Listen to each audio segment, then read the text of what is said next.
Hello viewers and welcome to Review Information. Today I will show you how to download and install Instagram in your Android device.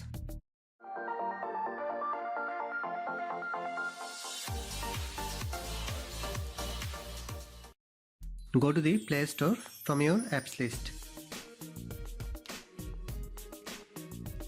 Tap on the Google search box and type Instagram. Select Instagram. Now tap on the button Install. The Instagram app is now downloading.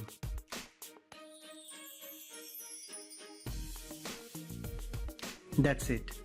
Instagram app is now downloaded and installed successfully. So that is how you can download and install Instagram app in your Android device. Thanks for watching. Hope you guys enjoyed my video. Please subscribe my channel for more videos. Goodbye.